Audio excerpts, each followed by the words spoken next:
Hello, good afternoon and welcome ladies and gentlemen to another round of rapid fire racing action in the one and only middle of the pack racing league falling into LMP3 Championship for 2024 as brought to you on the Premier Sim Racing platform available only on PC known as iRacing and in collaboration with our parody sponsor the Dentistry Conference World Tour for 2024. Well today ladies and gentlemen we continue the story of the championship campaign. 6 rounds have passed and we move into round 7 and 8. We've made our way to Japan for the one and only Fuji International Speedway, and as we get set and ready to go racing today, we race into the annals of domestic and international motorsporting history at the Japanese circuit, as whilst it may be overshadowed these days by none other than its neighbour Suzuka, this is a circuit that cannot be forgotten about. Spanning what is the best part of a good number of kilometres, 4.48 kilometres in particular, it is a circuit like no other when it comes to contradictions. With its extended start-finish straight, which when you convert it into miles spans the best part of 0.92 miles, and contrast with 16 corners, it is a circuit which is all about consistency at its heart. Whether it be the run down the start-finish straight and getting the best possible run out of the final corner at Panasonic all the way in through to the turn 1 hairpin, or mastering the other 14 corners which make up the circuit with the average apex speed rapidly coming down from what is a combination of high speed and medium speed apexes to low speed apexes to complete the lap, it is a circuit which absolutely takes no prisoners when it comes to minor mistakes. And with plenty of elevation changes crammed into the mix as well, there's nothing here that our drivers are going to find which is going to be easy pickings about the Fuji International Speedway, and that's why it's a circuit that is a staple of the Japanese motorsport calendar, where it be Super GT, Super Formula, or all in between, and it's why it's been visited by many a major international series in the past and even today,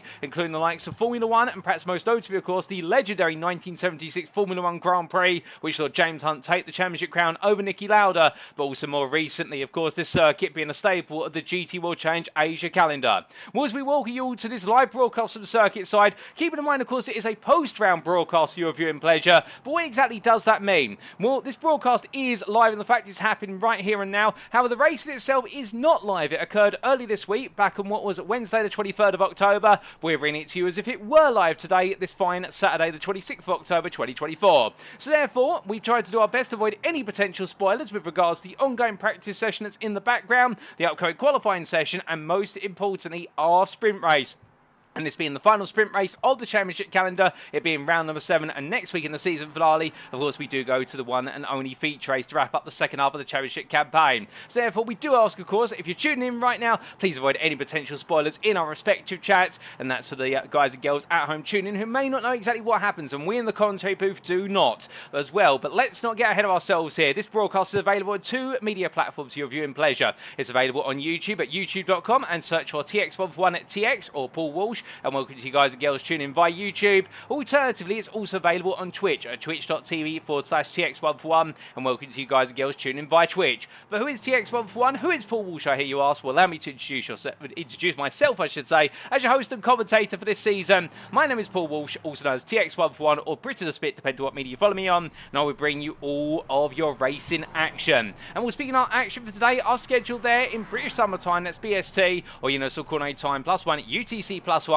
As we can see, we've only got one agenda item today, and that is our 40-minute sprint race due to get underway at 5:15 this afternoon. And well, goodness me, we are looking forward to this race because right now, going into this round, all our championships are very finely poised, and this could be a pivotal round to set up what will be the conclusion in a week's time in Portugal. But let's come to the here and present and tell you the story so far and what we're expecting to happen today. Because as we can see, we've now made our way halfway through the Stage 2 Cup. Last time out, we were in the United States of America on the 16th of October for the Circuit of the Americas, and there it was a circuit that absolutely held our drivers to account with track limits. Many drivers had drive-through penalties over the course of the race distance, and perhaps none other than Joseph Blamel having a heartbreaking end to his race where he thought he'd done everything in order to be able to extend his championship lead, only to find as he crossed the finish line there was a drive-through penalty which he hadn't been able to serve and therefore was hit with a time penalty. Albeit the likes of Glenn Bratton and Roger Ganesh were able to capitalise on that, but for Joseph Blamel, a frustrating one and just one of a number of examples where the Circuit of the Americas took no prisoners. But we are into round number 7 today at the Fuji International Speedway, and after today we've only got one more round to come. In a week's time, that will be at the Circuito International Algarve, more importantly known as Portimao in short, and that'll be for round 8 of 8 in our feature race finale on the 30th of October. And we've only had 2 feature races this season, and that will be the second one. Our first one, of course, being the bookend to what was the Stage 1 Cup at Le Mans. So we'll make our way back to the European continent for what is expected to be a fantastic finisher. And of course, we opened up the Stage 2 Cup in round number 5 all the way back on the 9th of October at the Interlagos circuit in Brazil, and what a round that was. But keeping our attention then on the second half of the season, let's give you an update going into this round with regards to exactly where the championships stand. And we begin with our overall Drivers' Championships, and we start with the Pro class in particular. And as we can see, Edwin Onofre, now a 3-time winner of the season, with back-to-back victories from rounds 5 and 6, he makes his way to the top of the stands by 14 points over Jaden Calloway. Tanner Dibble sits in P3 on 204 points, and the big question is now, can anybody stop the titanic wave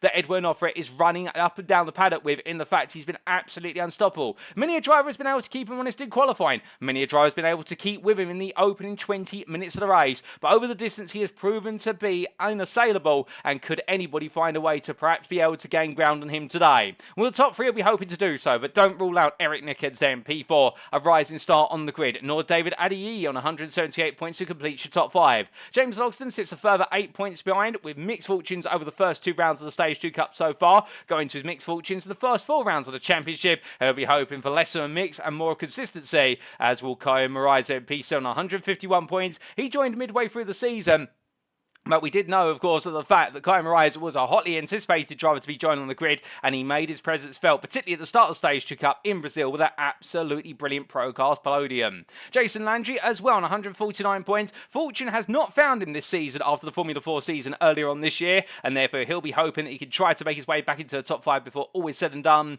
then Jordan Butler and Julian Jones round of your top 10. P11, best of the rest, is Dominique Ford, who we saw back on the grid last time out, albeit things didn't quite work out at the Circuit of the Americas, but you know, he's got more to do today, only 1 point ahead of Christian De Soto. There's Carl Ranieri and John Lauzon who complete the championship standings. Coming into the Pro-Am class, and here we can see the complexion is a little bit tighter.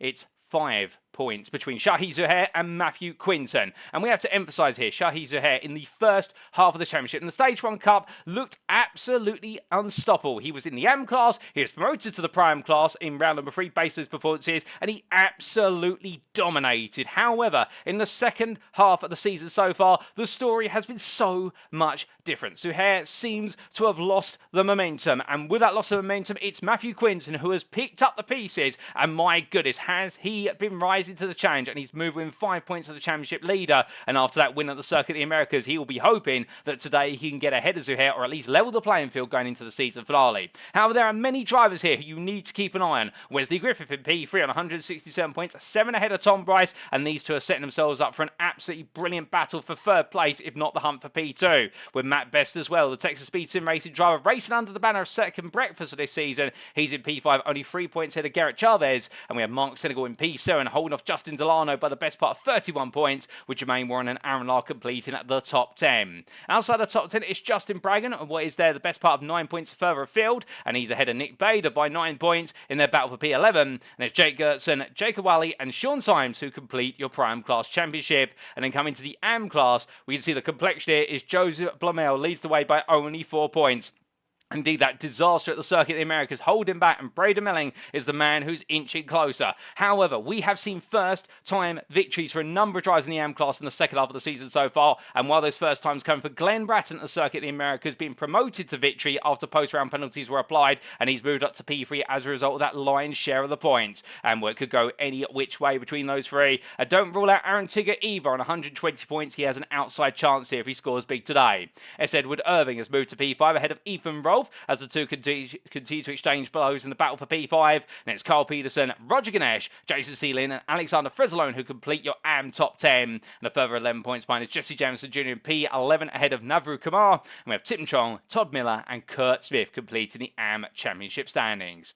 We'll then come on to the Teams Championship, and here we can see that ITD West are maintaining an advantage of approximately what is 30 points. To be a bit more specific this time round, where is the best part there, if my memory serves me correctly, of the mathematics of 30 34 points, but ITD West right now keeping a comfortable gap, and Photon Can keeping it honest in P2. However, ITD West JMT have leapt the way into P3 after a huge haul of points at the Circuit of the Americas when combined for their leading two drivers, and it does mean now they are trying to bring back together what was looking to be an almost certain 1-2 for the ITD West teams at the start of the season. Well, now they've firmly got that between their teeth and they want to achieve it. DNA Motorsports are also looking to get into that top 3 fight on 387 points as they've broken away for Sunday GT Turtles, who in turn have leapt ahead of Eclipse Racing Esports by Skyline Designs after round number 6. Their fight only 6 points apart, and it's Team Bear Pope, kind of fast racing team, Second Breakfast and Middle of the Pack Racing who complete your top 10, but it could not be tighter for the fight for the top 5 spots.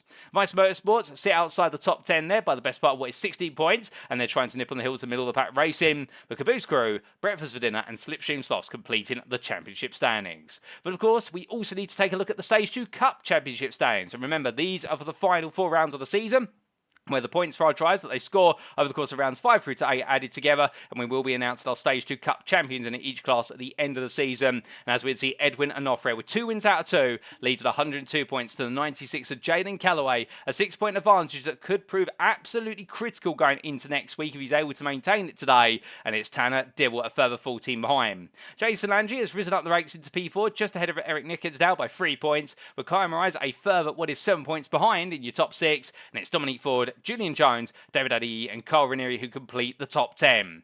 We then come onto the prime class, and it's Matthew Quinton who has pulled a 13-point gap over Shajee Zuhair, and that represents the momentum swing between Zuhair and Quinton over the course of the Stage 1 Cup that was dominated by Zuhair versus what is the Stage 2 Cup, where so far out of 2 rounds of 4, we've seen Quinton be the one to get the upper hand, and Matt Best only a further point behind, again emphasising how Zuhair has not been able to maintain that advantage up front. Tom Bryce as well in his fight with Wesley Griffith, only 2 points between the two of them so far after 2 rounds of the Stage 2 Cup, with Aaron Lart a further 10 points behind. There's Jermaine Warren, Nick Bader, Garrett Chavez and Mark Senegal who complete your Pro-Am Cup drivers.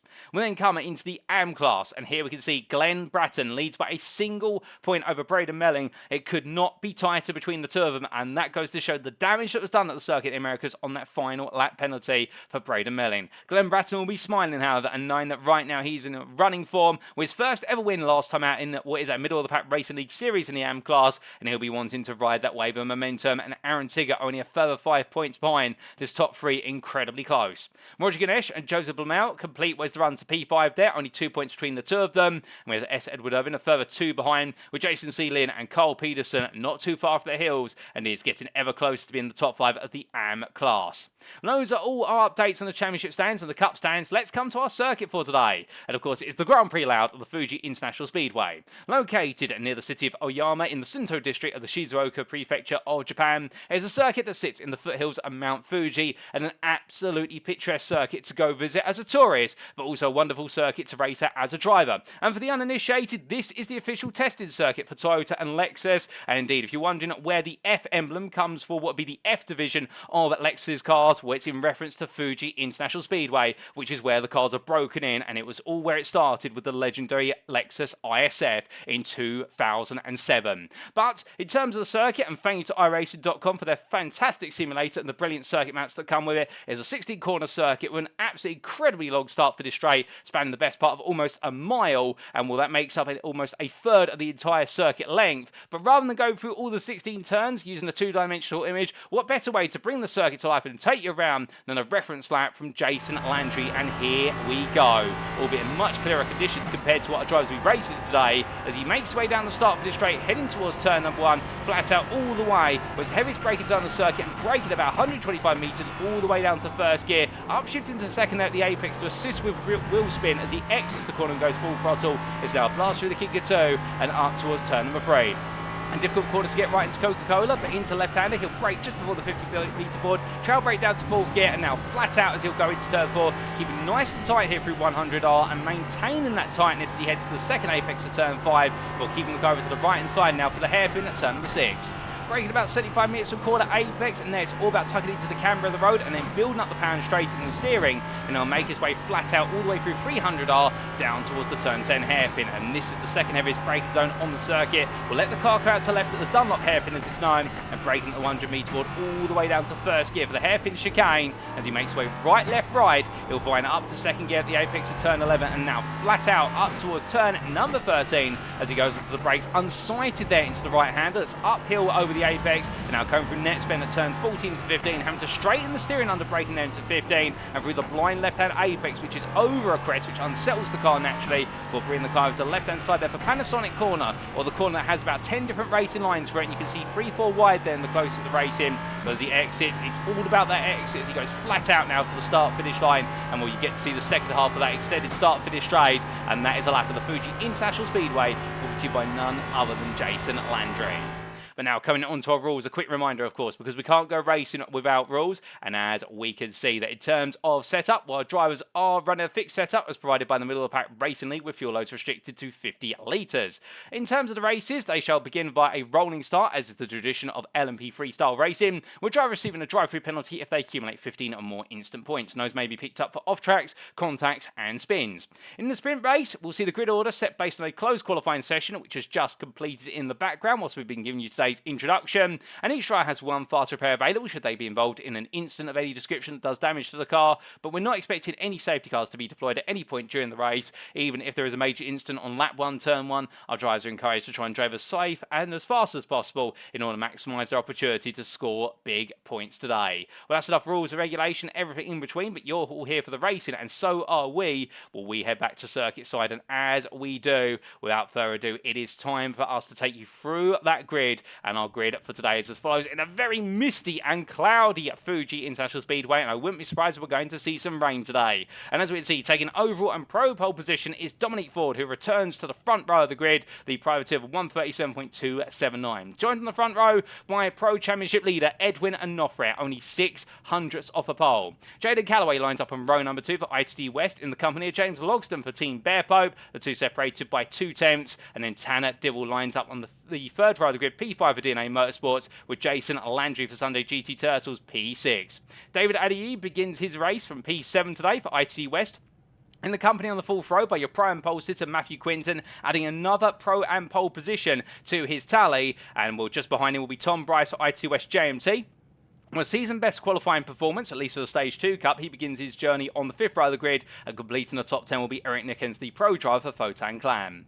Best of SP11 will be Matt Best for second breakfast, with Joseph Blamel returning to pole position for Eclipse Race at Esports by Skyline Designs. He begins his journey today P12, and then we'll see on the 7th row of the grid Shajee Zuhair for ITT West JMT, and Julian Jones at P14 for ITT West JMT. The two teammates will work together off the line, no doubt about it. Jermaine Warren starts today P15 for Middle of the Pack Racing. On the 8th row of the grid with Braden Melling for Eclipse Race at Esports by Skyline Designs. Then we have Wesley Griffith for Photan Clan, and Mark Senegal for Sunday GT Turtles P17, P18. Nick Bader starts today on the 10th row of the grid at the privateer, just ahead of S. Edward Irvin for Team Bear Pope. And then we do have Aaron Tig at P21, just behind his teammate, with Glenn Bratton for company on the 11th row of the grid, P22. It'll then be on the 12th row of the grid, Carl Peterson for Caboose Crew, and Justin Bragan for the Middle of the Pack Racing Team. And then we'll see it on the final full row of the grid, and the last row, row number 13, Aaron Lahr with no lap set, and the same there for Photan Clan's Jesse Jameson Jr. and Justin Bragan as well, not getting a lap in, so a few drivers they're struggling in qualifying, it would seem. But 26 starters today for round number 7 of the championship, and as we do look closer down to circuit side, beyond all the low-hanging cloud and indeed the mist, and it's not uncommon here given the fact it's quite a high-altitude circuit being in the foothills of Mount Fuji, as our drivers get themselves all set and ready to go. It is going to be the big question: can Edwin Onofre break into lead into turn 1 and break away from Dominic Ford, or will the privateer in the number 1 find a way to keep him honest? Could James Logston or 30 Jaden Calloway do the same? Well, for all that and more, we get ready to go racing once again, ladies and gentlemen, and as our drivers make their way down the start for this straight, will be to what will be Dominic Ford to get us underway with green flag racing, as he'll set the pace, and it's a long run down towards turn number 1, but will he go immediately or will he delay it? Many will expect him to delay it in order to shorten the run on down, but could he throw a little bit of a flip of the switch and a spanner in the works? Well, it's time to find out, ladies and gentlemen, as the pace car is away, and it's to Dominic Ford to take us away for 40 minutes of racing action here in Japan.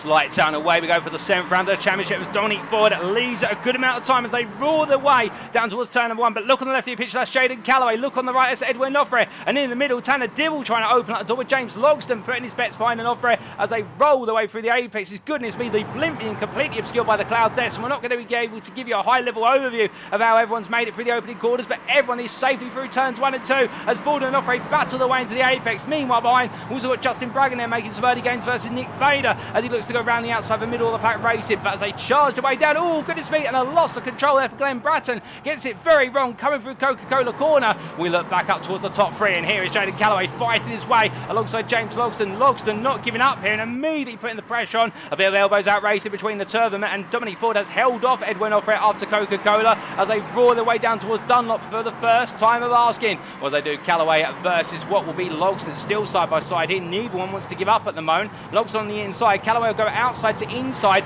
and it is going to be Jaden Calloway who forces that move through to completion. A lovely move there from Jaden Calloway, and meanwhile a bit further back you can see Braden Mellin there, the Eclipse Racing Esports by Skyline Design Show. He hasn't gained or really lost at the start in terms of what is overall position, but what he has done, he's got ahead of Joseph Blamel in the AM class and has taken the lead of the AMs with Blamel falling down to P14, so that's a surprise and a bit of a twist in the tail to be certain as they make the way towards the end of the lap and on towards Panasonic corner, and it's that long start finish straight as they roar their way onto lap number 2 shortly. But as they do, all the drivers right now trying to stay close together and in the slipstream, but after one lap it is Dominic Ford who leads ahead of Edwin Onofre by 2/10. Jaden Calloway P3, James Logston P4, battling with Tanner Dibble. Then it's David Addy P6 ahead of Jason Landry, followed by your prime leader Matthew Quinton. Eric Nickens P9 and Matt Best completes your top 10 with Braden Mellin P12 as your AM leader. But onto the brakes and anchors they all go for the second time as they come brewing on down this time with Julian Jones taking a bit of a sneak peek there, and Blamel can't find his way on through as they make the way through the right-hander, and the fog really obscuring things around the circuit right now. Can only imagine what it's like for our drivers here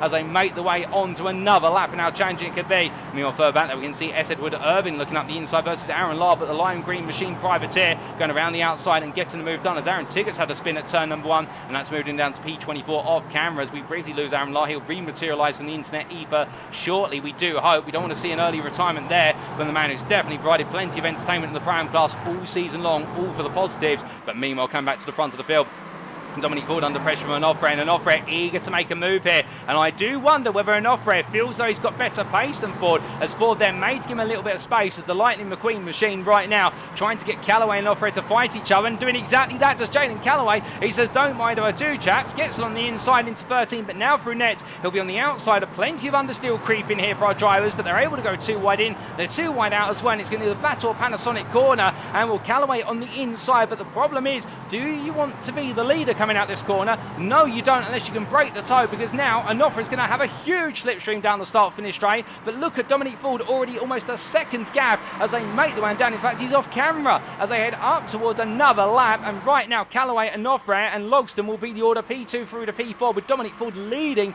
as they make the way towards turn 1. But keep in mind here, this is going to be as much now about strategy as it is about battling for position as they go 2 by 2 into the braking zone. Onofre out the inside of Calloway. Logston right now having to outbrake Tanner Dibble into turn 1. They run slightly wide, but to be fair, they keep it relatively clean. And as they come in towards turn number 3, we'll come to the strategy aspect shortly, because right now we're right in the thick of battling, and Jaden Calloway is not giving in here. And I think right now everybody must have thought coming out of Circuit of the Americas, can anybody get ahead of Edwin Onofre? Well, it looks like Dominic Ford and Jaden Calloway have found an answer to that. Yes, you can, but you've got to put in a mammoth amount of work to do so, and Onofre is not going to take this line down. But Onofre could now decide to flip a switch and go into a more strategic perspective, so long as he can stay behind Calloway and stay in P3, and we'll talk more about that when we come to the end of this lap. As meanwhile further back we should talk a bit about Matt Best, the second breakfast driver in the 101, who's found himself ahead of Tom Bryce over the opening couple of laps, and in fact by doing so now it's P2 in the class. We've had a run deep there from David Adeyiyi, who in doing so opens up the door to Matthew Quinton, your prime leader, who gains another place, and Adeyiyi now under pressure from Jason Landry, who picks his way back up to P7 overall, P6 in the pro class, and Landry started P6 overall. He's lost a bit of ground, but he's regained it little by little, but a challenging race nonetheless. But as they come in towards left and right and onwards, they'll go up towards turn number 16. Well, we do say hello in the YouTube chat there to a good number of you, including Fabiano Lima, and well, first time viewer I believe, and enjoying the racing so far. And Fabiano, we'll make sure you can see the link at the end of the broadcast stage. That way, if you want to become part of the Middle of the Pack Racing League Discord, you can become a member. Indeed, that invite link will be on screen later on in this broadcast after the race is completed. We also say hello to Edwin Onofre and also to Jason Landry, and we also say hello to Phantom_02, and I hope you're all doing well. And those who haven't said hi, don't be shy, feel free to say hi. We don't bite here at the MPRL, but meanwhile what we do bite on is the brakes, as Braden Mellin there gets squeezed a little bit to the inside. I think there that was a half and half move from the 213 driver. I don't know whether he thought about making the move on Tom Bryce or whether he was more concerned about Shajee Zuhair behind, and in the end a bit of indecision might have cost him a little bit of tyre life. As oh goodness me, car round there up the road, and that is Matthew Quinton off as well, and that is drama. That's Edwin Onofre off, that's also James Logston, and I believe Julian Jones has also had an escapade off the road coming on through what was coming out of Coca-Cola into 100R, and something tells me that Onofre and Logston might have had some words there. And when I say words, it's a bit of body contact between the two of them, because both drivers have fallen a long way down the order. Unfortunately, we can't get a replay of that for you due to the fact we're looking at an iRacing replay file, but that is a huge turn, and that could really flip things on its head with regards to the overall Pro Championship come the end of today. But meanwhile, we look back here to Braden Mellin, who's now up to P10 overall, albeit only for a brief moment. Shajee Zuhair says, okay, now it's my time to shine. He's rolled up his sleeves, makes a bit of contact. And as they come into next bend, Zuhair decides to back out there with Braden Mellin. I think feeling as though, look, you can run against me, you can rub, and Mellin in the end, well, he rubs the tyres up the wrong way and goes round, reverses the car off the exit curb. He's going to have to get that turned, and goodness me, it's so easy to get it wrong coming out of next bend, given the elevation change, given the change in camber of the apex of the corner, and well, the 213 driver drops all the way from P10 to P20, down to P2 in the AM class with S. Edward Irvin right behind him, so that means Joseph Blamel now takes the AM lead in P11 as they make their way down towards turn number 1. It has been an incredibly dramatic, lap number 3 of this race, and we've still got a long way to go. And well, I don't think strategy's on the minds of any of our drivers right now. It's Julian Jones trying to work with Zuhair to get on through for IT West JMT, and with the two drivers eager to make progress at the Teams Championship and also to try and work together for later on in this race. But as we can see there, Zuhair going defensive right now, keeping Blamel behind as we ride on board, looking back from the 109, who gets it very tight on the apex. Oh goodness me, and it's all gone wrong further back, and that is drama, as we do see, I believe it was James Logston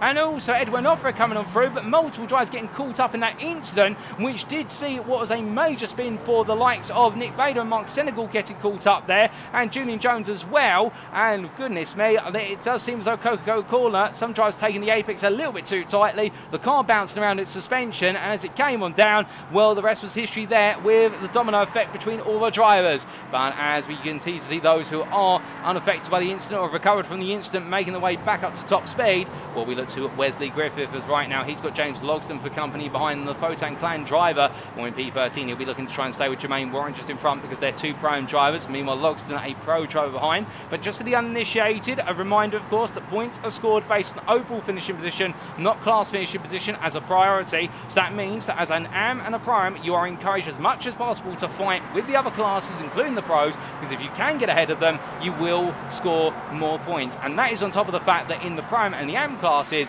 you get 3 bonus points for first place, 2 for second, and 1 for third. So therefore, there's a little bit more in an incentive in the Pro-Am and the AM classes to not just push as high as possible, but to make sure you are on your class podium. Meanwhile, the pros, the only way they score points is by finishing high overall. There's no bonus points for being on the podium of your class. That is just an accolade and a virtual trophy that goes in your back pocket. But meanwhile, Wesley Griffith there right now, knowing in his back pocket, what he has got is the toe of Jermaine Warren in front, but James Logston is absolutely leveraging as much pressure as possible on him. Well, Edwin Onofre into the pit lane, Mark Senegal as well. Mark Senegal had to be towed into the pits. And I do believe with a number of pit stops here, unexpected pit stops for Onofre and whatnot, it does mean that right now this could really bite into the strategy of some drivers, because that pit window is not going to be open for quite some time in terms of being able to take some fuel on and go to the end of the race. We normally see it open up around the 16-minute mark, and well, in the end, the opening fuel tank can last as far as the 35th minute if required, depending on the fuel saving. And that is where, now let's segue a little bit into strategy and why it's going to be so important here, in the fact we have an extended start-finish straight over the course of 0.9 miles, where if you're in the toe of another car, and we'll find a good example here of our two leaders, Dominic Ford ahead of Jaden Calloway, as Calloway, if you put yourself in his shoes, do you sit behind the leader and just simply ride lightly off the throttle and save fuel, or do you try to force a move and then try to break away? Well, by doing the first rather than the latter, what you can do is save quite a considerable amount of fuel down the start-finish straight, and you put the pressure on Dominic Ford to know that he's then got to do some fuel saving elsewhere on that, but he'll naturally lose race time. So either we've got to maintain race pace, or alternatively, he's got to try and bleed the pace, and that will force the field to concertina back together. And that is an interesting situation for Dominic Ford to have to deal with. As you see, they're pulling off a race line for a brief moment. I wonder if Jaden Calloway is going to look for a move, but Calloway making his intentions very clear, which is no, I'm just going to fuel save off you as Tanner Dibble goes round there at turn 1. The car spins backwards off the road, and for DNA Motorsports, that's going to be very frustrating as he almost reversed himself into the gravel trap. And well, the 00 driver in the end just about gets it out of the gravel. And as he brings it up to speed, he drops down from the fight for P3 down to what will be P12 as Wesley Griffith versus James Logsdon just behind him. That's Logsdon up the inside of the 162, and the Photon Clan driver relinquishes the position, and James Logsdon moves up to P13. But as they come on around, even more to come from our drivers, no doubt about it. And Dominic Ford right now still trying to hold on there as he makes his way in towards what is turn number 10. Or as he comes through the right into left, we've got battles aplenty who had a spin for Aaron Lahr, who just recovered coming out of 100R, so I think he might have had a similar instance to what we saw earlier on. Meanwhile, Matt Best has moved up the running order, and that is Matthew Quinton in the back down. So Quinton, who was leading the Pro-Am class, I think Quinton's had an error of some description, and that has put him all the way down to P3 in the Pro-Am class, or from P6 to P8 overall, because Tom Bryce has also come on through, and what it means the Pro-Am lead battle now is going to be upped in the ante quite considerably, because Quinton will have Shajee Zuhair only 1 second behind, and keep in mind that Zuhair and Quinton are the two main belligerents or protagonists, if you will, in the Pro-Am Championship, both overall and also in what is the Cup, the Stage 2 Cup, as they make the way down the start-finish straight. We're a quarter of the way through this race. We've got a long way to go for the 40 minutes, as we have got Wesley Griffith there limping his way through Panasonic Corner, and the Photon Clan driver, I do wonder what's happened to that car, because he is struggling right now, as Nick Bader going quite slowly off racing line there, and is Bader due to come into the pits for some repair work? Well, Julian Jones is into the pits, so something's gone very wrong for Jones, as they all make their way down towards turn number 1. Unless we're going to be expecting some premature pit stops here, could we be seeing an excess use of fuel over the course of this race? Well, surely not. Or some drivers decide to pit very early, and well, no sign of any rain at the moment, although the mist and fog would make you think it is raining out there, or drizzling at least. But here comes Justin Braggan on the inside of Aaron Tiggott, goes deep into turn 1, but gets it stopped in time, and in doing so, the 171 driver moves up into P17 out on the circuit. But there could be more than meets the eye with regards to this race in terms of strategy, and I think many of our drivers right now just getting themselves settled in, as me or James Logsdon looking to make another place on the inside of Tanner Dibble coming out the hairpin, and also there in the process Jermaine Warren letting both of them go and deciding that's not his fight. So Warren being very cognizant of who he's fighting and who he's running with. But as we jump on board with the DNA Motorsports 00, well, this will give you a sense of the perspective of what it's like running through the tightest section of the circuit when you are the chasing car rather than the lead car. And remembering, of course, these LMP3, these Legia P320 machines, or JSP 320 cars we should say, well, they are very aero dependent. As soon as you run behind another car, you start to lose a lot of that aero, and you lose the ability to carry the speed you naturally would like to. But of course, it is a bit of a contradiction, the fact that in these cars, to get the most out of the aerodynamics, you need to be going at maximum possible speed, and well, if you can't carry as much speed, you lose out considerably. But as they make the way down the start-finish straight, Dibble picking up the tow here, and within 2 attempts, he'll be just right now looking to siphon a little bit of fuel as he heads down towards the braking zone. You can see their Logsdon pulling over to cover, and in front of them you have got Joseph Lamel and Matthew Quinton fighting 2 wide as they head into the braking zone. And well, there's Quinton going defensive, Lamel looking around the outside, a small lock up on the front right brake from Quinton. That's not going to help him as they come on out, and more exiting at turns 1 and 2. Lamel now looking to the outside here, and I think trying to say to Quinton, look, just take your natural line, don't panic about me, let's work together and move forward and just swap places when needed. But I don't think the message may have got through to Matthew Quinton, as he's lost out to Shajee Zuhair, and that's the lockup we saw into Next Bend at the end of the previous lap, where there was a lot of brake cloud smoke coming up, and that was Matthew Quinton getting it wrong, and Zuhair has taken P3 in the Pro-Am class. So Quinton right now will be very eager not to lose any more ground, knowing that Zuhair will gain on him in the championship if things were to finish as they currently stand. From our drivers battling towards the bottom end of the top 10, if not just outside of it. Well, James Logsdon, they're getting very close to Joseph Lamel all over the back right now as they head on through the Dunlop hairpin chicane.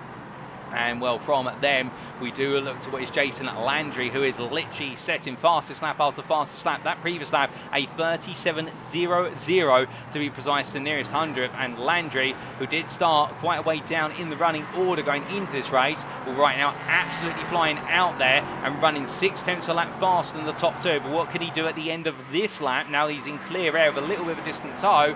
Always going to come across the line, and we're 37.4 for both the leaders, a 36.970, the first 36 of the day under race conditions of Jason Landry. This man is flying for Sunday GT Turtles, and as he heads down towards turn number 1, I wouldn't be surprised if he sees this as an opportunity to return to the top step of the podium, as meanwhile Jaden Calloway and Dominic Ford have changed place up front. Dominic Ford having quite a bit of wheel spin coming out of turn 1, and Calloway now moves into lead this race. But then again, this could all be tactical for Ford. Perhaps he's given up the position to let himself be able to save some fuel behind Calloway.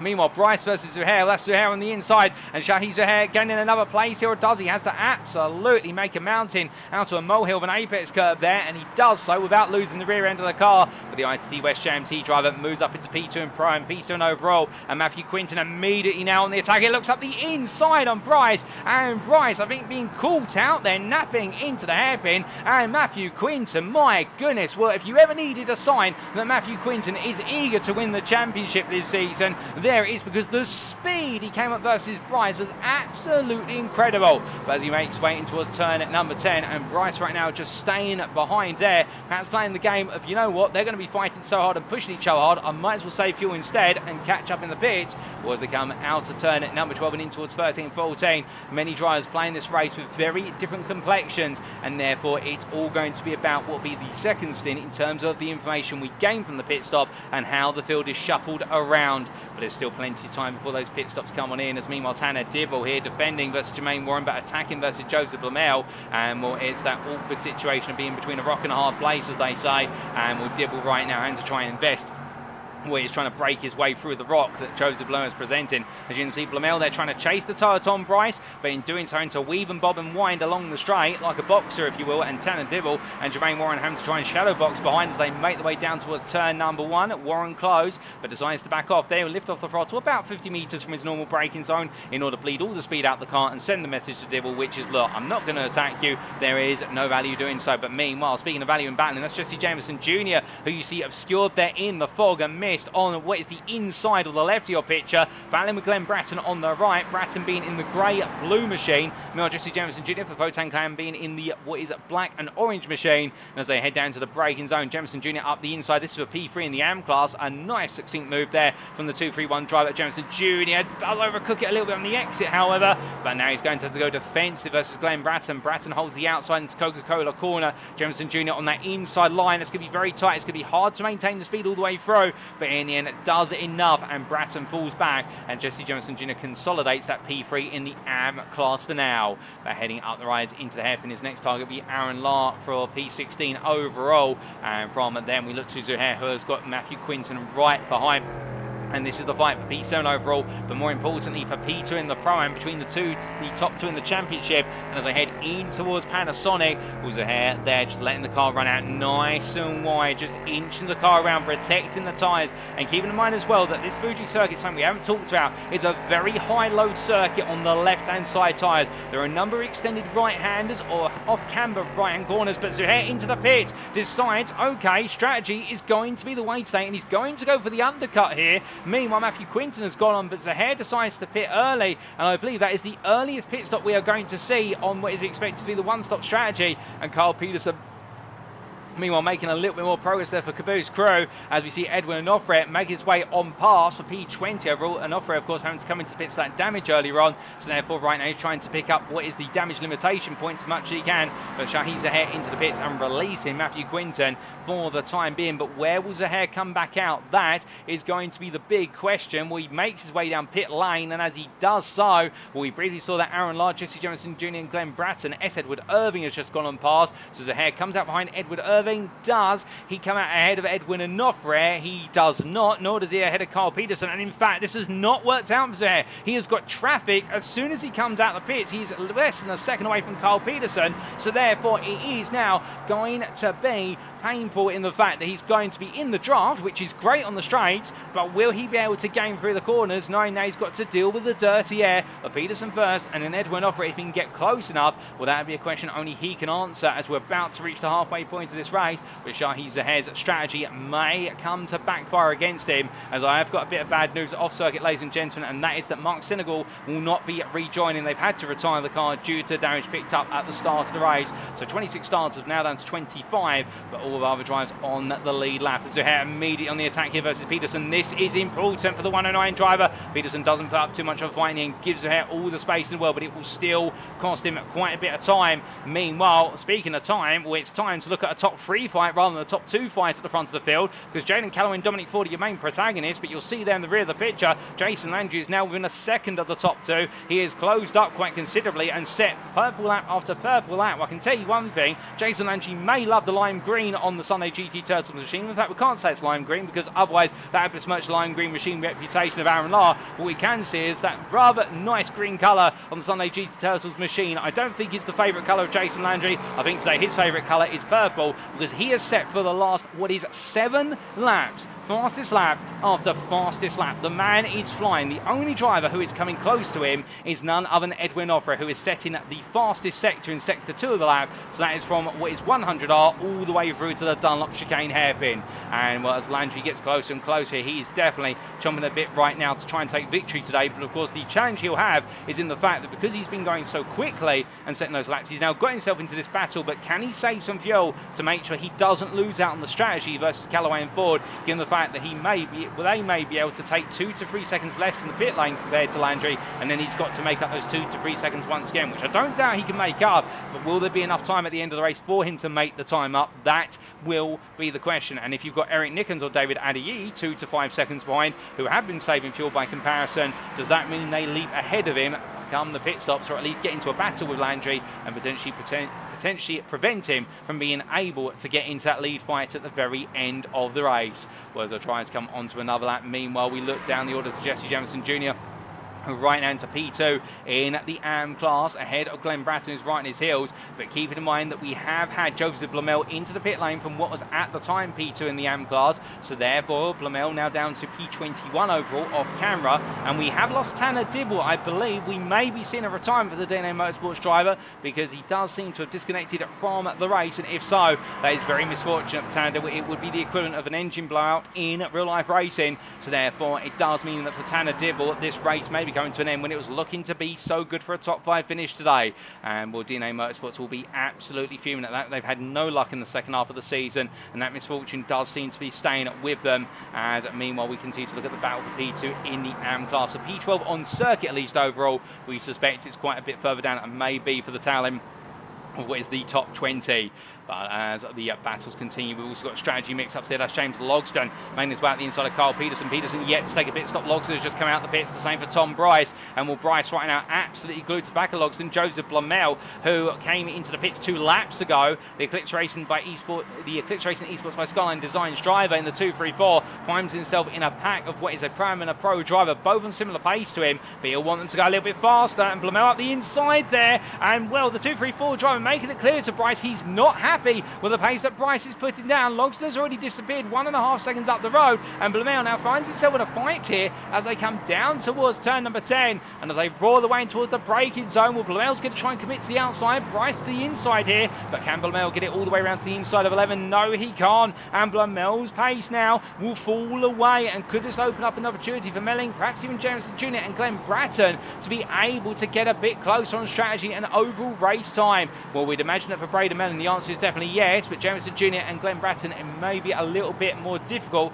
but we'll have to wait and see, as we have had a pit stop play out from what was Dominic Ford, I do believe. So Ford has come into the pits and has dropped down to where is, oh goodness me, where on earth is Dominic Ford? In fact, down to P3, so correct myself there. There was a spin I'm just hearing in my ear for Dominic Ford earlier on this lap, and that was at what's the old hairpin at turn number 6. or the hairpin as it's also known. And well, he makes his way out of turn 10, 11 and 12. The privateer in the number 1 car right now, falling to the best part of 3 seconds off of the lead battle, but there you can see the leaders off in the distance, so therefore Ford with a small mistake, but not too punishing one. And well, Dominic Ford knows how to come back from mistakes. Indeed, he knows how to win races in this series, because he was your opening round winner at the Spa-Francorchamps circuit in Belgium, and what was that absolutely well-controlled drive to victory despite pressure from multiple drivers, including the likes of Pat Labrosse, that kept him honest all the way through.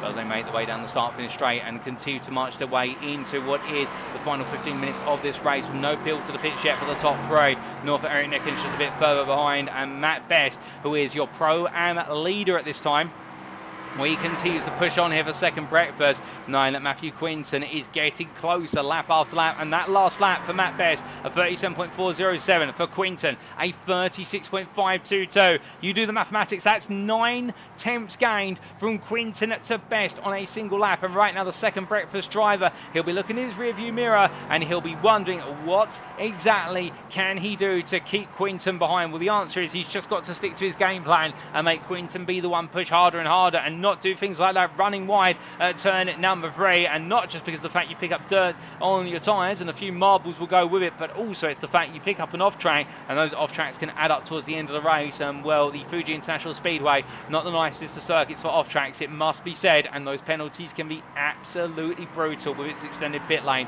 if it's a drive-through penalty. But as the 101 driver makes his way down towards the hairpin, or towards the Dunlop chicane hairpin at turn number 10, Glenn Bratton into the pit lane being serviced there. The car having fuel going at the moment, so he'll fall down, and in fact drops behind Carl Peterson, who's yet to pit. And well, Joseph Blomel has come out comfortably in front, and here is Blomel, who was your AM leader before the pit stop started. And well, he's now moved into P3 in the AM class, knowing that he's waiting for a pit stop from both Braden Melling and Jesse Jemison Jr. So therefore the Eclipse Racing Esports by Skyline Designs driver will feel confident that by getting ahead of Glenn Bratton, who's just leaving the pit lane now, well, therefore the 234 driver will be feeling as though it's a minimum of a P2 in the AM class, but can he find a way ahead of Melling in the 213, who's up in P9?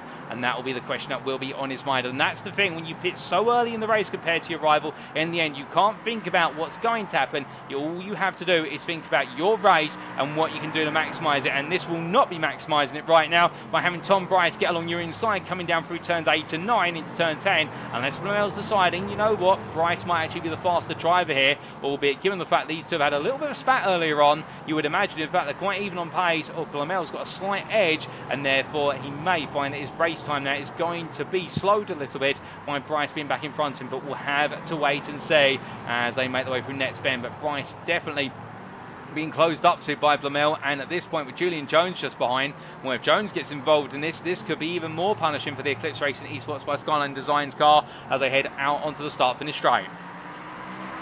Again, noting the body language here as well as we ride on board with Blomel, in fact so close in the exit Panasonic corner, and I don't think Blomel's happy that he's behind Bryce again. He's going to go along the inside here as they make their way down towards turn 1. It's a long start finish straight, and Bryce will most likely just lift slightly off the throttle here in order to swap the places around, knowing that Jones is close behind. But as they head under braking into turn 1, well, Bryce will tuck him behind, and we can see Jones there riding behind the top 2 in this battle. But the problem being here for Blomel, he needs to try and extend that gap open, because every time he has one of these back and forths with Bryce over the lap, it is costing him overall race time. And Braden Melling and Jesse Jemison Jr. yet to appear, and we believe the big question mark is where will Braden Melling come out versus Blomel at the end of the race. Meanwhile, speaking of a man who's absolutely charging out there, it's another fastest lap for Jason Landry, a 36.432, albeit almost being matched there by Jaden Calloway, a 36 point what was none other than 4.36. So therefore the two separated by 4 thousandths in terms of lap time.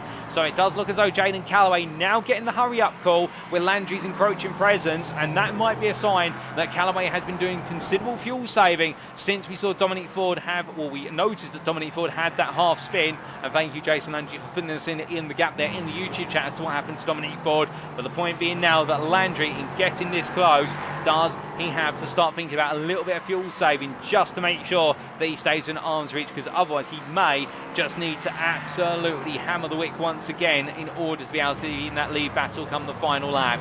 As he comes in towards turn number 10, it looks as though here right now he's showing no signs of abating, absolutely pushing. Dominic Ford, meanwhile, inching a little bit closer in at the number 1. I almost said it was the number 95 there, because of course he's run the Lightning McQueen livery, but that is the number 1 car as he makes his way on through, 12 in towards 13, 14 and 15, but he comes towards the ends of Nets Complex and around Eric Nickens, also 2.6 seconds back. So this top 4 separated by only 5 seconds in totality, and very close running between them. Any one of this top 4 could win this race right now, and well, all 4 drivers putting in absolutely brilliant performances and deserve to be on that overall podium as a minimum.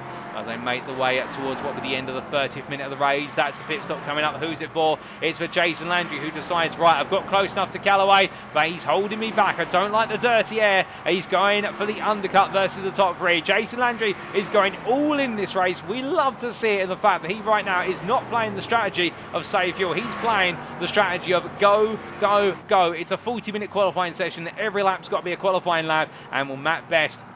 And since we last looked at him in the closing gap between himself and Matthew Quinton, the battle of the 2 Matthews, where it looks though right now the 101 driver has been able to bring some stability to this battle, because Quinton has been not closing over the last couple of laps. In fact, the gap has been able to open back up to 2.1 seconds. So therefore it looks though either Best has been able to find the pace that was missing, or alternatively Quinton's decided, I've done enough to get close, now all I need to do is save some fuel and I won't need to make the battle happen on circuit. I can make it happen by the pit stops, particularly when you consider that Quinton that last lap set purple sectors in both 1 and 3 in the prime class. So Matthew Quinton's got a lot of pace, and will therefore, I think, right now just balancing this race and playing the strategic gamble. Braden Mellin making his way out of his pit box, and as he does so, where is Joseph Blamel? Well, here comes Blamel down the start-finish straight. Braden Mellin and Blamel are going to be close as they head on down, but I think Joseph Blamel will have just done enough. But look at the damage that Blamel's race encountered, because prior to the pits, Braden Mellin could not see Blamel. He will have now seen him briefly at distance. Of course, they are teammates, but at the same time as well, you want to be the leading driver out of your 2 teammates. But Braden Melling has been able to bring that gap between himself and Blamel down to what is the best part of 7 seconds, whereas previously before the pit stop it was 12. So therefore Braden Melling has gained quite considerably, and Joseph Lower has lost out with regards to that early pit stop, but that's the way the cookie has crumbled this time. Meanwhile, into the pits comes Jaden Calloway, so does Eric Nickens, so does Matt Best and Matthew Quinton. Meanwhile, Dominic Ford is going on for another lap. Well, he's going to show off today and show just how far the fuel tank can go in the race. And will Ford, with that spin, deciding, you know what, we've got to go for the overcut here, because it's the only way we can get ourselves back up to the front of the field is by going long and have the risk of everybody else fighting each other on the exit of the pits. Well, I like the logic he's going for here in the number 1, but will it work out? That will be on his mind, as Jermaine Warren's also decided to stay out a bit longer, but otherwise, besides them, Jason Landry right now coming out the pit lane, and well, he's going to get ahead of Jaden Calloway. So Landry's gamble of pitting 1 lap earlier, despite the fact he's had to take extra fuel in the car, well, in fact, hold up a second, Jason Landry has not taken extra fuel compared to Jaden Calloway. It's been quite the opposite. Landry's stationary time was 7.7 seconds, Jaden Calloway 9.2 seconds. So Landry, where he's been able to save that fuel from, we're not sure, unless he's decided, I want track position, I want to guarantee I get ahead and guarantee I get into that fight, and well, if I need to save fuel, I'll do it in that pack towards the end. We'll have to see, unless number 5 driver is a little bit of a fuel whisperer. Well, you never know, to be fair. We have seen some brilliant fuel saving from drivers over the course of the Middle of the Pack Racing League Series over the last 3 years, but could Jason Landry be the man today to be the fuel whisperer at Fuji and absolutely deliver, given the fact he's now up to effective what will be P2 overall, but can he leapfrog ahead of Dominic Ford in order to take the overall lead and run this one home to victory? And of course, keep in mind as well that he'll be the one who's guessed how many laps they're going to be in this race, but will that calculation be correct? Well, Dominic Ford is into the pit lane from the lead of the race. He's come on in, and as he makes his way on down towards his pit box, Jermaine Warren will surely follow him in about 19 seconds time. And given the fact the gap between the two of them is 19 seconds, so it'll be a little bit sooner, perhaps, given when we've cut to Dominic Ford, and Jermaine Warren is in as I look out my commentary booth window. And meanwhile, for Jason Landry, he begins his long journey down the start-finish straight. Ford yet to be in his pit box, and well, very shortly will be. But as Landry heads on down, here he goes, as Ford is now being serviced, but I think Landry will get ahead here. Fastest lap of the race from Jason Landry, albeit it is a 1:36.199, and well, I do wonder where we'll see a 35 before this race is over, but Landry is throwing everything at this. He is going to risk it all and see how far the fuel tank can go to the very end. Dominic Ford, meanwhile, has come out ahead of Jaden Calloway just about. And there you can see as they exit turns 1 and 2, Ford has been able to get ahead, but Calloway is immediately there, looking around the outside of Ford, but he's not going to be able to do it through Coca-Cola corner. And well, these two are going to fight each other, and Landry surely has got to be looking at his rearview mirror. And if he sees these two are fighting, he's worried about fuel. He can now afford to fuel save because they are costing each other so much time. As you can see that Calloway looking from outside to inside, back to inside and outside, and as they make the way on through the hairpin, now charging their way down towards turn number 10. When we jump on board here with Jaden Calloway, and the 37 driver absolutely, I can imagine, surprised, shocked and bewildered at how P2 has slipped out of his hands, let alone the lead of this race. And as they head on through the Dunlop chicane hairpin, right now Calloway has got it all to do and then close down a huge gap of 3 seconds to Jason Landry. It doesn't sound like much, but over the distance, I mean, the margins that these drivers are running against, 3 seconds is a lifetime's worth of a gap if Landry can pace it out.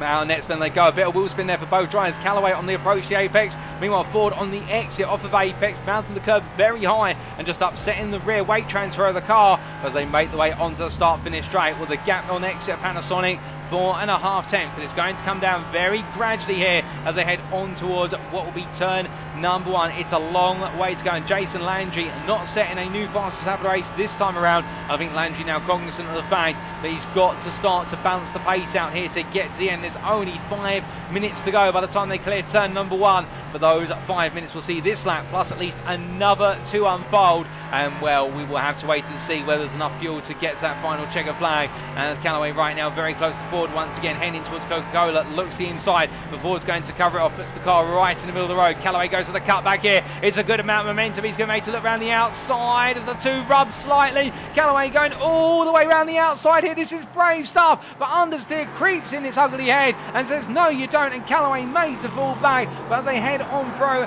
turn number 6 and as they roll off the apex down towards turn 10 they go. Brilliant race in between the pair, and right now Jaden Calloway absolutely throwing everything at this. Meanwhile, further on back we can see Tom Bryce and Justin Braggan, well, they're nose to tail, and Braggan right now all over the back of Bryce as they head on down towards turn number 3. And well, Bryce here looking for a move on the second place driver. Braden Melling wants to get on through, but Braden Melling digging in his feet here and saying no you don't, because he wants the extra points for the overall position. And Braggan's now going to look round the outside there in the Hyundai Special Livery as he makes way on through the middle of the pack racing and trying to hunt down P6 in the prime class. Up the inside he goes. It's a lovely move under braking there from Braggan, a bit of contact on exit, and well, in the end Bryce is made to give the place up, and Justin Braggan seizing the opportunity and not needing to be told twice about it as they head in towards what will be turn number 10. Meanwhile, in all of this, well, Edwin Onofre is currently running in P6. Remember, Onofre came into the pits early on in this race after what was about 7 minutes of racing, given the early lap incidents that we did see.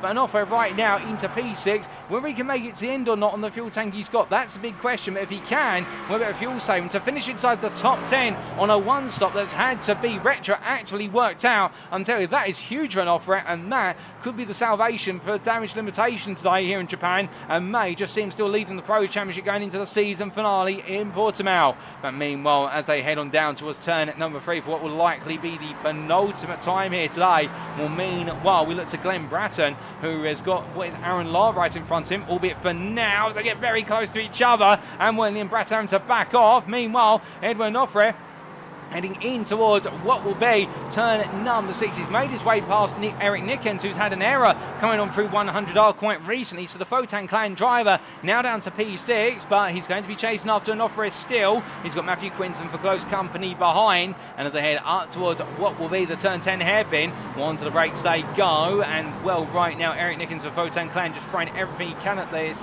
situation, knowing that he can't afford to lose any time because Matthew Quinton will be right there nipping his heels and wanting another place off of him. As they come on through the right hander, well, there's been a bit of drama for Tom Bryce, who's gone around in the run into one for 100R, and that's coming off a Coca-Cola corner. It's likely gone for a spin, and a number of drivers having errors here late on the day. Those tyres will definitely be worn, and keep in mind they won't have changed tyres in the pit stop. All they've done is put some fuel in the car and then gone racing once again. So therefore this becomes a game of who can manage the tyres and prevent overheating, as that is going to be Nick Bader looking for a move around the outside versus Bryce, and this is going to be for P7 in the prime class as they head on down. And in fact there's going to be 2 more laps to go after this this one because our leader, Jason Landry, has gone on to another lap with what is 2 minutes to go as Dominic Ford sides with Jaden Calloway. Calloway looking to try and take P2 back here. Gets around the outside, rubbing right and left as they make the way in towards turn 3. Both drivers here not giving each other a millimetre. Ford tries to go around the outside, run out of room slightly, but given the opportunity to rejoin 2-1 to go through 4, through 5. This is absolutely fantastic, and right now Calloway absolutely stubborn as a mule, and it's the unstoppable force versus the immovable object,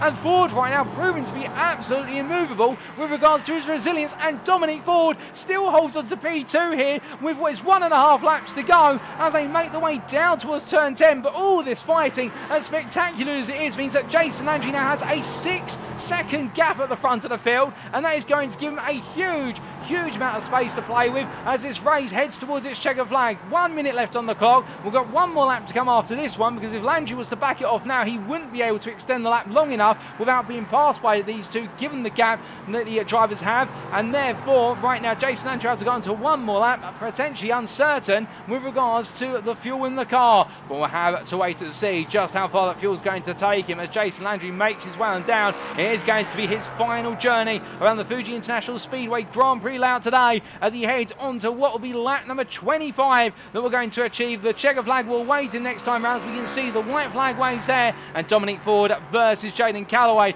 goes into its final iteration this time around as they roll away with the sound of those Nissan V8 engines heading down towards turn 1. Ford defends in the middle of the road. Calloway looks around the outside but opts for the cut back instead, knowing that Ford is seeing it coming if he goes any other way. But as they come out 1 in towards 2, no change this time around, and making the way towards Coca-Cola, it seems to be the same. Meanwhile, that's going to be Eric Nickens up the inside of Matthew Quinton, who loses an overall position to P6, but he doesn't lose prime class position, still holding to P2 in the class. More fighting to come, potentially, as Julian Jones has got Joseph Blount and Wesley Griffith for company as these three make the way in towards turn 1. It's going to be 3 wide here. Jones in the middle of the road, Wesley Griffith on the inside, on the outside Joseph Blount, and with Blount he's got it all to lose as AM leader, but he's still going to gamble on this here. Blount goes for it, and it's the reverse Moses manoeuvre as Julian Jones has to reverse his way out of the battle, and Wesley Griffith takes the pair of them on. Jones loses out in return, and Joseph Blount now moves ahead, or does he, as they go 2 wide in towards Coca-Cola, and when the end Julian Jones does have to back out of it for now. No, he doesn't in fact, and Blount gives him the space to play with.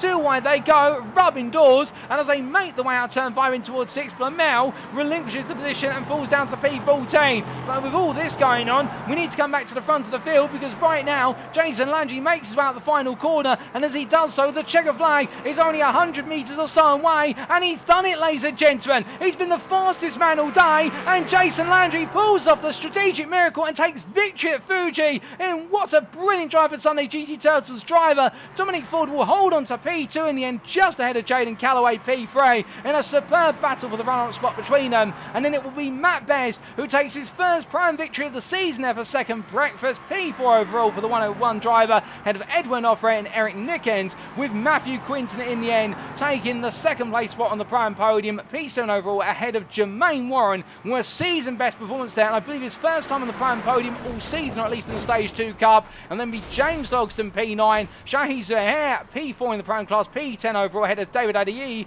Wesley Griffith, Julian Jones, and then it will be Joseph Blount who makes his way to a line as Wesley Griffith just holds off Julian Jones, but Joseph Blount will be your winner for Eclipse Racing Esports by Skyline Designs in a very tough race there for the 234 driver, but it's a 1-2 for the team in the AM class, with his teammate Braden Mellin P15 just behind, and then we will see Justin Braggon come across the line P16 ahead of Nick Vader as they come on down in towards what will be the checker flag. P7 in the prime class there. He's happy with that performance. Tom Bryce will take P18 in a challenging day, and it'll be Jesse Jemison Jr. who completes the AM podium, P19 overall for Photan Clan, ahead of Aaron Lahr P20, Glenn Bratton P21, and then we will have Aaron Tigger who comes to the line P22. Just ahead of him was S. Edward Irving, who finished a lap down P23, P6 in the AM class, but Aaron Tigger will complete your AM top 5 with a P22. Goodness me, ladies and gentlemen, what a race. And in all of this, we also need to give a special mention to this man, Edwin Onofre, who fell to P25 in the early stage of the race with that early pit stop, but recovered to a P5 finish overall. I don't think he can quite believe what he's done either. That goes to show you the fact that sometimes you've just got to be absolutely precise on that recovery. And it's not about how you start, it's about how you finish. And well, for this man, it was all about the purple lap after purple lap, the fastest lap after fastest lap for Sunday GT Turtles is Jason Landry. And well, in the end, the car's all out of fuel. And I think he himself will be all out of gas. As meanwhile, for Eclipse Racing Esports by Skyline Designs, a 1-2 in the AM class, a P1, P2 for Joseph Lamel and Braden Milling. That's exactly what the doctor will have ordered for the team, and that will set both drivers up for what is going to be an absolutely scintillating season finale in Portugal in a week's time. And they will be two of the main protagonists in that battle, and they will be giving it everything to go toe-to-toe come that final checkered flag. But what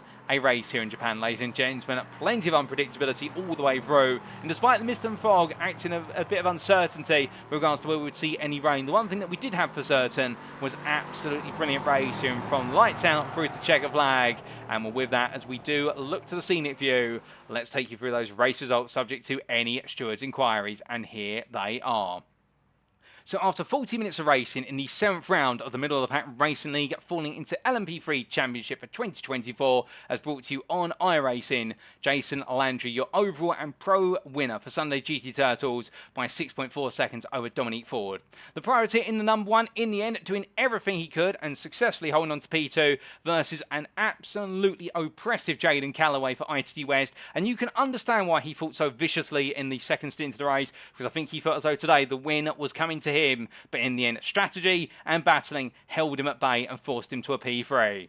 Matt Best, your winner in the Prime class and P4 overall, be absolutely jubilant with that class win for second. Breakfast in the 101 machine, continuing his momentum from the first two rounds of the Stage 2 Cup, where he's been on the podium in both of those rounds. And then Edwin Onofre recovering from towards the back of the field to P5 on what was a heavily offset strategy. The privateer showing just how fast he can go on that single tank of fuel. Then P6, Eric Nickens for Photan Clan, frustrated with that late spin, which cost him a top 5 finish, but still ahead of Matthew Quinton there by 2 attempts at the line. And Matthew Quinton, your runner-up in the Prime class, P7 overall, the privateer, 6 seconds ahead of Jermaine Warren, who makes his way back onto the Prime podium there. It's been a long time since we've seen him there in the 113, but in the middle of the pack racing drive, be absolutely jubilant to be on that Pro-Am podium of what was Best, Quinton and himself. James Logsdon, P9, the Team Bear Poke driver, who started off strong today, but that early race instant putting him down the field and in the end relegating him to a bottom of the top 10 finish. And Shajee Zuhair, who started off as well, batting for the Prime podium, in the end having to settle for a P10. And the ITD West JMT drivers lead in the Prime Championship will now be severely cut, and it will be a level playing field practically between himself and Matthew Quinton in Portugal.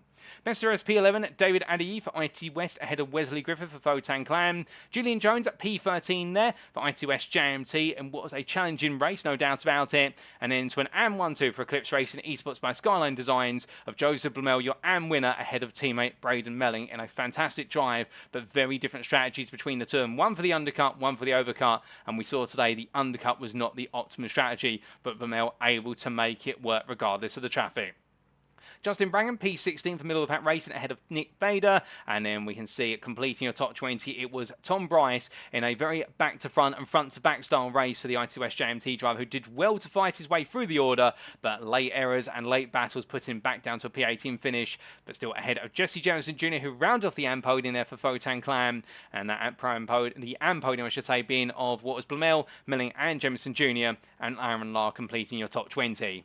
Glenn Bratton, P21, not quite able to make it 3 podiums out of 3 in the Stage 2 Cup, but still he'll be happy with a P4 in class ahead of Aaron Tiggett, with the Team Bear Poke driver just ahead of teammate S. Edward Irving, who was a lap down. And your last classified finisher will be Carl Peterson for Caboose Crew, who finished within 4 laps of the race winner. Our retirements in this race are non-finishers as classified. DNA Motorsports' Tanner Dibble and Sunday GT Turtles' Mark Senegal, with both drivers having misfortune early on in the race, and well, commiserations to them and hopefully better fortune for them in our season finale. So 26 starters, 24 finishers, of which 22 on the lead lap, ladies and gentlemen. And well, that brings us to a close in terms of our journey here in Japan, and what a race today. No doubt about it. And our final sprint race round of the season. And well, with that, we've only got 1 more round to go. But that won't be for today, as it is time for us to wrap up. Thank you very much for watching, and if you have enjoyed today's races and perhaps you're sat there right now wanting to be on the grid or wanting to know more about the Middle of the Pack Racing League community, the MPRL, well, to do so, we strongly recommend you firstly join our official Discord. Invite link available on screen there, and well, it's never been a better time to join the Middle of the Pack Racing League Discord, because whilst as a community we are based on the North American continent, we welcome drivers all around the globe to be a part, and indeed you won't find a friendlier sim racing community than the Middle of the Pack Racing League, whether you're a beginner through to an esports professional. But if you don't want to join our Discord, perhaps you're a little bit shy, well, what you can do instead is follow us on Twitter, and that is of course at twitter.com/MOP Racing, where you can stay up to date all the latest news and announcements regarding the Middle of the Pack Racing League series, as well as the trials and tribulations of the official MPRL esports teams. But with that, ladies and gentlemen, well, we now turn our attentions to the season finale, because next time we make our way to the Autodromo International Algarve, recently added to the iRacing service, and well, whilst all the race in our season finale will occur and will be Wednesday the 30th of October, we'll be bringing it to you as if it were live from circuit side for round 8 of 8 on Saturday the 2nd of November 2024. Save the date in your calendars, ladies and gentlemen, because all 3 of our Drivers' Championships are going to be absolutely tightly poised with the way things have played out here at Fuji International Speedway, and we could see one of many contenders bring it home in the Pro, the Prime, and the AM class. Not to think also about the Teams Championship, and the only way to know how it all ends is to tune in next Saturday. But until then, we've been the Middle of the Pack Racing League. I've been your host and commentator, Paul TX141 Walsh, also known as Britain a Spit, depending on what media you follow me on. And until next time, have a great rest of your weekend. Remember to stay safe, stay well, stay smiling, and most importantly, as always, ladies and gentlemen, remember to stay on track. Good night.